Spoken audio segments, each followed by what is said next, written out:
Maryland Public Television, or MPT, has been the home to locally produced informative content for decades, and now it's taking an unprecedented leap into tackling an institution that affects all our lives. The Maryland Center for Media Literacy and Education was established to support Maryland citizens in navigating the media-saturated world that we live in today. Betsy Peisach is the VP of Education at MPT. She's excited for the launch of the center, which officially happened in November, and its mission to educate young and old about the importance of media literacy. Because we want people to be confident in their media use, and the way to do that is through media literacy education. The driving force behind the center is its esteemed advisory board, which includes media scholar Dr. Kimberly Moffitt, who's also the Dean of the Arts, Humanities, and Social Sciences at UMBC. This is very much around you still having enough agency and control to say, what am I going to do with these messages?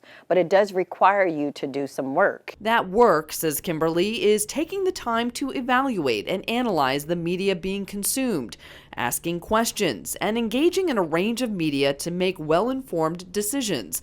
All skills the center plans to teach through partnerships with other organizations around Maryland. If we're only residing in those echo chambers and talking to one another because that's the group that sounds like and agrees with me, there's no learning that's happening. And for an academic, that's the worst place to ever be. What is at stake is a very divided society in which we can't even hear and talk to each other. We're here at Stevenson University in Owings Mills, Maryland, talking to our Mustangs about social media and how much they know about media literacy. Younger generations will, of course, be a big focus for the center, the groups that often use social media as their source for news and information. Yet a report by the News Literacy Project shows more than half of students aren't confident in their ability to identify false information online. Betsy believes it's never too early to start introducing the concepts behind media literacy. So right now, a lot of our work is centered with early learners. So we're working with libraries across the state.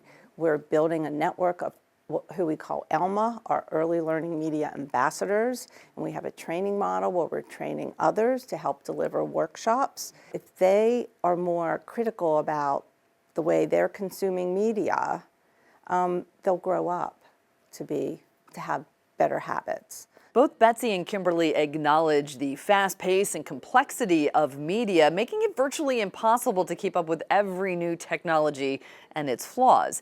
But they also believe that when armed with a few essential skills, anyone can dissect what they're seeing and make the best decision for their life.